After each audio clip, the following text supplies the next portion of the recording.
ఇవాళ అర్ధరాత్రి నుంచి జిఎస్టీ ఏదైతే ఉందో తగ్గిన జిఎస్టీ అమల్లోకి రానుంది. ప్రస్తుతం ఏదైతే ఉందో ఇడ్లీ వర్సెస్ చపాతీ మాదిరిగా జిఎస్టీ ఏదైతే ఉందో తిండి పదార్థాలకు సంబంధించి ఇడ్లీ వర్సెస్ చపాతీగా మారిందని చెప్పొచ్చు.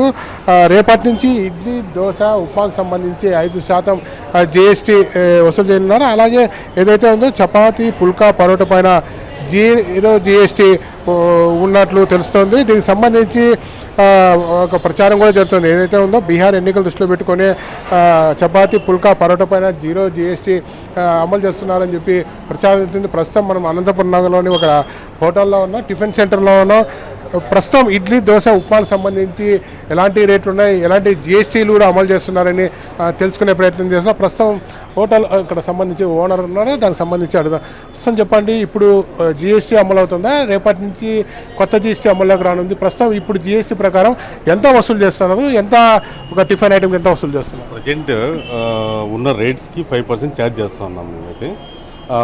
యాక్చువల్గా ఈ టిఫిన్ సెంటర్స్ ఏమవుతుందంటేనా 50 రూపీస్ ఇడ్లీ అనుకోండి, ఇది బిల్ అండి. ఈ దీంట్లో మేమైతే మామూలుగా 50 రూపీస్ ప్లస్ 5% జిఎస్టీ అయితే మేము ఛార్జ్ చేయట్లేదు. దీంట్లో ఇంక్లూడింగ్ చేసుకునేసి మేము కట్టుకుంటా ఉన్నాం అన్నమాట జిఎస్టీ. ప్రజెంట్ ఇప్పుడున్న జిఎస్టీకి అయితే ఇంకా మాకు క్లారిటీ రావట్లేదు, ఇంకా మేబీ రేపు మొన్నటి రావచ్చు. అంటే ప్రస్తుతం ఇడ్లీ, ఉప్మా, దోశకు సంబంధించి జిఎస్టీ 5% తీసుకుంటున్న పరిస్థితి ఉంది. మనకు ఇంకో సమాచారం ఏదైతే పరోటా, పల్కా, చపాతీ పైన కూడా బయట ఏదైతే ఉందో నార్త్ సైడ్ వసూలు చేయట్లేదని ప్రచారం ఉంది. మీకు ఏమైనా దీని గురించి తెలుసా? మాకు దీని గురించి ఏం ఐడియా లేదండి. ప్రజెంట్ అయితే మాకు ఇంకా ఐడియా రాలేదు, ఇంకా ఏం చెప్పలేదు మనకి. అది ప్రస్తుతం ఇప్పుడు మీరు జిఎస్టీ మీ దగ్గర ఇడ్లీ కానీ, దోశ కానీ, ఉప్మా రేట్లు ఉన్నాయి, జిఎస్టీ ఎట్లా వసూలు చేస్తున్నారు? ప్రస్తుతం జిఎస్టీ అంటే మీరు చూపించిన ధరలో తగ్గించుకుంటారు, లేకపోతే అదనంగా జిఎస్టీ కడుతున్నారు, ఎట్లా ఉంది? మేము అదనంగా అయితే జిఎస్టీ ఛార్జ్ చేయట్లేదండి. మా రేట్స్లో మేము తగ్గించుకొని జిఎస్టీ కడుతూ ఉన్నాము. ప్రజెంట్ అయితే ఇప్పుడు సపోజ్ చెప్తున్నాను కదా, ఒక ఇడ్లీ కానీ, ఉప్మా కానీ తీసుకున్నా కానీ ఉప్మా ప్రైస్ వచ్చేసి 50 రూపీస్ ఉందండి. యాక్చువల్గా దీన్ని ఛార్జ్ చేస్తే 52.5 రూపీస్ రావాలా మీ కస్టమర్ పైన ఛార్జ్ చేస్తే. బట్ మేమేమంటే మా టిఫిన్ సెంటర్ కాబట్టి మేము ఏం చేస్తున్నామంటే 50 రూపీస్ ఛార్జ్ చేస్తే కస్టమర్ ఒప్పుకోడు అనమాట. సో మేము ఏం చేస్తున్నామంటే ఈ 50 రూపీస్లోనే 2.5 రూపీస్ మేము పే చేస్తా ఉన్నాం జిఎస్టీ గవర్నమెంట్కి. సో మేము కస్టమర్ పైన ఛార్జ్ చేయట్లేదండి ప్రజెంట్ అయితే. ఇప్పుడు ప్రస్తుతానికి మీరు చెప్పిన విధంగా 2 ఇడ్లీ 50 రూపాయల ధర ఉంది, అలాగే ఇడ్లీ వడ 70 రూపాయలు ఉంది, సింగిల్ ఇడ్లీ వడ 60 రూపాయలు ఉన్న పరిస్థితి. దోశ కూడా టిఫిన్ కాంబో, పన్నీర్ దోశ ఇవన్నీ దాదాపు 100 రూపాయలుగా ఉన్నాయి కదా. మీరు కస్టమర్కి ఏ విధంగా ఇస్తున్నారు, మీరు మన జిఎస్టీ దాంట్లో ఎట్లా ఇంక్లూడ్ చేస్తున్నారు? కస్టమర్కి అంటే అది చెప్పాను కదండి, టోటల్ ప్రైస్ పైన జిఎస్టీ ఛార్జ్ చేయట్లేదు, ఆ ప్రైస్లోనే ఇంక్లూడింగ్ మేము పేమెంట్ చేసుకుంటాము 5%. అంటే ప్రధానంగా మీరు ఇడ్లీ 50 రూపాయలు చెప్తున్నారు, మామూలు జిఎస్టీ కలుపుకొని చెప్తే ఎంత అవుతుంది? 2.5% అవుతుంది, బట్ మేము 50 రూపీస్ ఛార్జ్ చేస్తా ఉన్నాం ప్రజెంట్.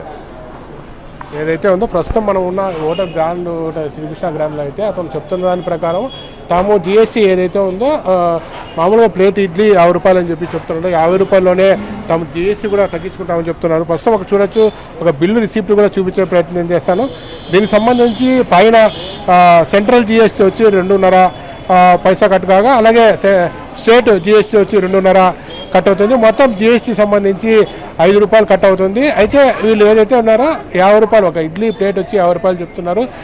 దీంట్లోనే తాము 5 రూపాయలు జిఎస్టీ కూడా తగ్గించుకుంటామని చెప్తున్న పరిస్థితి ఉంది. ఏదైనప్పటికీ ఇడ్లీ వర్సెస్ చపాతీగా జిఎస్టీ మారుతుందని ఒక ప్రచారం కూడా జరుగుతుంది.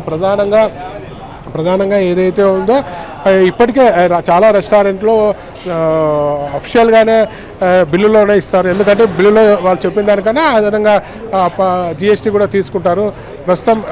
ప్రస్తుతం ఏదైతే ఉందో ఇప్పటికే ఇడ్లీ, దోశ, ఉప్మా ఇట్లా దానికి సంబంధించి 5 రూపాయలు జిఎస్టీ వసూలు చేస్తున్నామని చెప్తున్న పరిస్థితి ఉంది. ప్రధానంగా ఏదైతే ఉందో ఇడ్లీ కానీ, ఉప్మా కానీ తాము ఇప్పుడు ప్రస్తుతం మనం హోటల్లో ఉన్న ప్రకారం వాళ్ళు చెప్తున్న ప్రకారం అయితే తాము ధరలోనే తాము బిల్లు ఏదైతే వేసామో దాంట్లోనే తగ్గించుకుంటున్నాం, జిఎస్టీ 5% అని చెప్తున్న ఆ పరిస్థితి అయితే స్పష్టంగా కనపడుతుంది. ఏదేమైనప్పటికీ ప్రస్తుతం రేపటి నుంచి అమలు రాబోతున్న జిఎస్టీకి సంబంధించి చాలా రెస్టారెంట్లో క్లారిటీ రావాల్సి ఉంది. అలాగే చాలా సంబంధించి మిగతా చోట వస్తువులకు కానీ, ఎలక్ట్రానిక్ వస్తువులు కానీ, ఇలాగే ప్రస్తుతం రేపు ఫుడ్ ఐటమ్స్ కూడా ఎంత జిఎస్టీ వసూలు చేస్తారని ఒక స్పష్టత రావాల్సి ఉంది. కస్టమర్ని అడిగి తెలుసుకునే ప్రయత్నం. ఏం తిన్నారన్నా మీరు? ఇడ్లీ వడ తిన్నానమ్మా. ఇడ్లీ వడ తిన్నారా? ఎంత చెప్పారు బిల్లు మీకు? ఎంత రూపాయలు 70 రూపాయలు. దాంట్లో ఏమైనా జిఎస్టీ ఏమైనా ఇచ్చారు? బిల్లు ఇచ్చారు? ఏమో చూడలేదు, ఇచ్చేసి ఓకే. 70 రూపాయలు అయింది 2 ఇడ్లీ కూడా. రెండిట్లో కూడా 70 రూపాయలు. 70 రూపాయలు. మీకు జిఎస్టీ ఏమైనా అదనంగా అడిగి తీసుకున్నారా? ఏం లేదు, అదే 70 రూపాయలే అంతే. అయితే తాను 70 రూపాయలు ఇచ్చాను, ఇడ్లీ కూడా తీసుకున్నాను, దానికైతే జిఎస్టీ అదనంగా వసూలు చేయాలని చెప్పి ఒక కస్టమర్ కూడా చెప్తున్న పరిస్థితి ఉంది. ప్రస్తుతం అయితే అనంతపురంలో అయితే మన నగరంలోని హోటల్లో పరిశీలించినప్పుడు జిఎస్టీకి సంబంధించి 5% అయితే వసూలు చేస్తున్నారు. ఏది ఫుడ్ ఐటమ్స్ చపాతి, ఉప్మా, దోశ, పొంగల్ ఏ ఐటమ్ అయినా కానీ 5 రూపాయలు అయితే జిఎస్టీ వసూలు చేస్తున్న పరిస్థితి. దీంట్లో సెంట్రల్ జిఎస్టీ 2.5 అయితే స్టేట్ జిఎస్టీ 2.5 రూపాయగా ఉంది. ఇది ఫుడ్ ఐటమ్ సంబంధించి జిఎస్టీ సంబంధించిన update. Camera Sudarshan, Srinivas, NTV.